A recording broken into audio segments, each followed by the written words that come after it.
नमस्कार दोस्तों, आप सभी का हार्दिक स्वागत है हमारे युक्ति एस एकेडमी के यूट्यूब चैनल पर।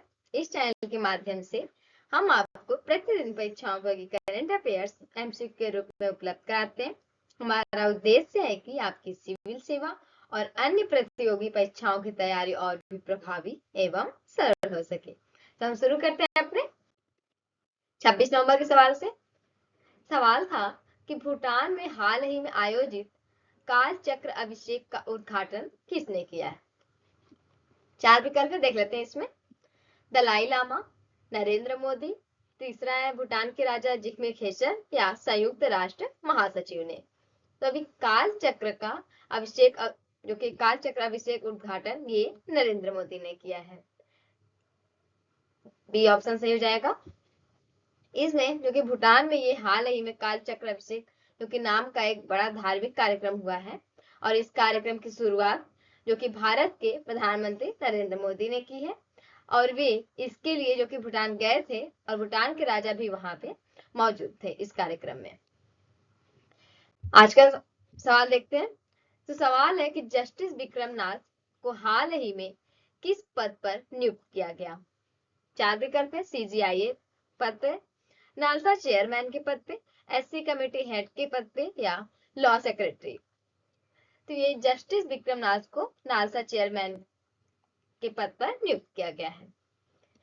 ये नियुक्ति जो कि राष्ट्रपति की अधिसूचना के बाद लागू हुई और ये नालसा का काम जो कि गरीबों जरूरतमंदों को मुफ्त कानूनी सहायता देना। ये परंपरा जो कि सुप्रीम कोर्ट के सीनियर जज को नालसा की कमान दी जाती है। अगला सवाल देखते हैं। अगला सवाल है कि स्वदेशी युद्ध पोत आईएनएस माहे को भारतीय नौसेना में शामिल किया गया है और आईएनएस माहे किस प्रकार का युद्ध पोत है? देखते हैं। विमान वाहक पोत, पनडुब्बी, मिसाइल प्रक्षेपण पोत, युद्ध पोत या परिवहन पोत। तो ये आईएनएस जो कि तीसरा विकल्प से हो जाएगा मिसाइल प्रक्षेपण पोत। आईएनएस जो कि एक स्वदेशी निर्मित युद्ध पोत है और इसे भारतीय नौसेना में शामिल भी किया गया है। मतलब कि अब यह हर भारत की नौसेना का हिस्सा है। इसका उद्देश्य जो कि भारत की समुद्री सुरक्षा, रक्षा और नौसैनिक क्षमताओं को मजबूत करना। अगला सवाल है कि सेना ने ऑपरेशन पवन के शहीदों को पहली बार किस अवसर पर श्रद्धांजलि दी? ये हाल ही में भी हुआ है। तो देखते हैं। 4 विकल्प है इसमें। उनके जन्म दिवस पर, ऑपरेशन पवन की बरसी पर, पहली बार शहीदों के सम्मान के लिए या स्वतंत्रता दिवस पर। तो ये पहली बार शहीदों के सम्मान के लिए सेना ने ऑपरेशन पवन जो कि शहीदों को पहली बार सम्मान देने की श्रद्धांजलि दी है इसमें।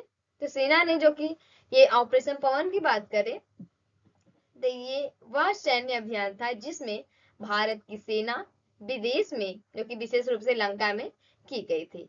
यह श्रद्धांजलि उनके बलिदान और समारोह में दिए जाने वाले सम्मान का प्रतीक है और इस कदम से जो कि ये हुआ स्पष्ट हुआ कि उन शहीदों की जो कि विभूतियां और योगदान को स्वीकार किया गया।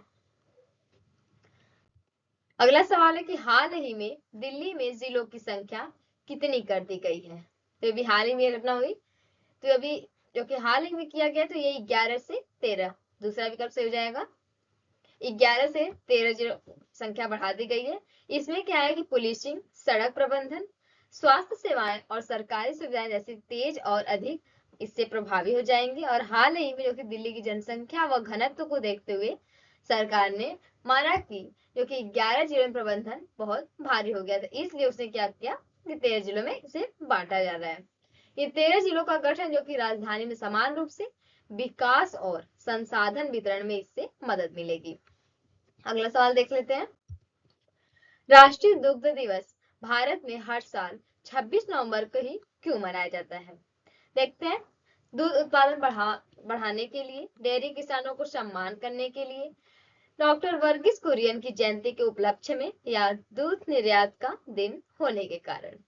तो राष्ट्रीय दुग्ध दिवस की बात करें तो ये डॉक्टर वर्गीस कुरियन की जयंती के उपलक्ष्य में 26 नवंबर को मनाया जाता है। इसी दिन एक और दिवस मनाया जाता है जिसे संविधान दिवस बोलते हैं। ये जो कि 1949 में 26 नवंबर 1949 को जो कि भारतीय संविधान अपनाया गया था और इसका उद्देश्य था कि जो कि संविधान के महत्व, नागरिकों के अधिकारों और कर्तव्यों जैसे डॉक्टर बी.आर. अम्बेडकर के योगदान को याद करना था। ये हो गया संविधान दिवस के बारे में। तो राष्ट्रीय दुग्ध दिवस की बात करें इसमें, तो ये 26 नवंबर को इसलिए मनाया जाता है क्योंकि यह मिल्क मैन ऑफ इंडिया जो कि डॉक्टर वर्गीज कुरियन की जयंती है। डॉक्टर कुरियन के ने श्वेत क्रांति की शुरुआत की, जिससे भारत दुनिया के सबसे बड़े दूध उत्पादन वाले देश में शामिल हुआ। इनका जो कि सबसे बड़ा ये योगदान जो कि अमूल मॉडल और किसानों को संगठित कर उन्हें आर्थिक रूप से मजबूत बनाना था। और इस दिन का उद्देश्य जो कि डेयरी सेक्टर के योगदान को सम्मान देना, दूध के महत्व को समझाना और कुरियन के कार्यों को याद करना है। यह हो गया आपका 5वां सवाल। अगला सवाल देखते हैं, SIR फॉर्म डिजिटाइजेशन में गोवा के टॉप पर रहने का मुख्य कारण क्या माना जाता है? तो 4 विकल्प है इसमें, कम जनसंख्या, तेज डिजिटल सिस्टम अपनाना, ज्यादा त्योहार या केंद्र सरकार की मदद न मिलना। तो ये तेज डिजिटल सिस्टम अपनाना मुख्य कारण इसका ये था। ये गोवा SIR जो कि फॉर्म डिजिटाइजेशन में टॉप पर रहा है और केरल इस प्रक्रिया में पीछे है। इसके उद्देश्य की बात करें तो ये सरकारी फॉर्म निरीक्षण जो कि प्रक्रिया को पूरी तरह डिजिटल बनाना और इसके जो कि डिजिटाइजेशन से तेज, पारदर्शी और पेपरलेस प्रशासन इससे मिलता है। इससे क्या है कि डेटा ट्रैकिंग, रिपोर्टिंग और समय की बचत में भी इससे बहुत बड़ा सुधार होगा।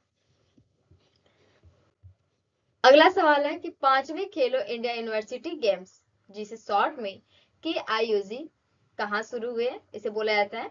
ये कहाँ शुरू हुए हैं देखते हैं। 4 विकल्प हैं इसमें, दिल्ली में, मुंबई में, जयपुर जो कि स्वामी मानसिंह स्टेडियम में या कोलकाता में। तो ये तीसरा विकल्प सही हो जाएगा, जयपुर।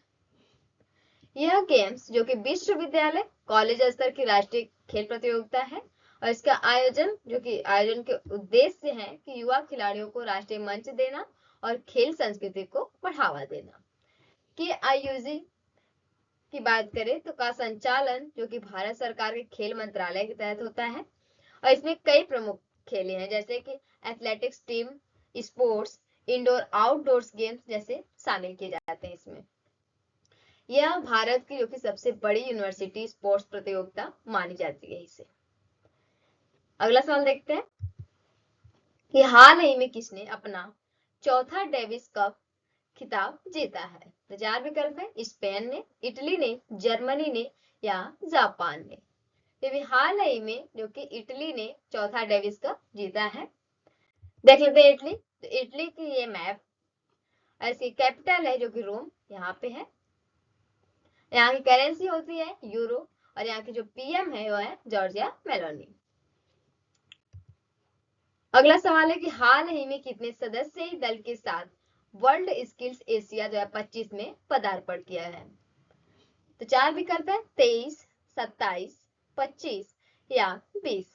तो यदि हाल ही में जो कि 23 सदस्यीय दल के साथ वर्ल्ड स्किल्स एशिया 2025 में पदार्पण किया है, पहला विकल्प सही हो जाएगा।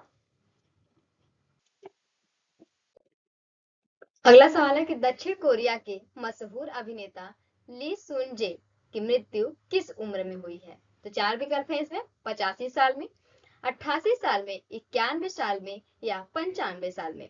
तो भी हाल ही में इनकी मृत्यु जो कि 91 साल में हुई है। 91 वर्ष की आयु में इनकी मृत्यु हुई है जो कि ली सुन जे की। तो ये इनसे महत्वपूर्ण देख लेते हैं कुछ बातें। जैसे ली सुन जे जो कि दक्षिण कोरिया के सबसे सम्मानित व वरिष्ठ अभिनेताओं में से एक थी। ये 70 प्लस जो कि साल 70 प्लस थे और अधिक समय तक ये एक्टिंग इंडस्ट्री से जुड़े रहे, यानी इनका करियर जो था बहुत काफी लंबा था। ये इन्होंने फिल्मों, टीवी ड्रामा और थिएटर जो कि तीनों क्षेत्रों में काम किया है। और ली सुनजे जो कि कोरियन इंटरटेनमेंट इंडस्ट्री के जो कि लिविंग लेजेंड, इन्हें लिविंग लेजेंड के नाम से भी जाना जाता था और इन्हें कहा भी जाता था। लास्ट सवाल है जो आप लोगों के लिए कि IFFI 2025 का समापन कब हुआ है? तो 4 विकल्प है, 25 नवंबर को, 28 नवंबर को, 30 नवंबर को या 2 दिसंबर को। तो सही विकल्प को आप लोग कमेंट बॉक्स में जरूर बताना।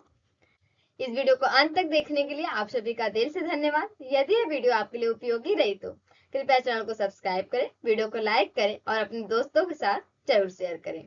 आपकी सफलता ही हमारा संकल्प है। धन्यवाद।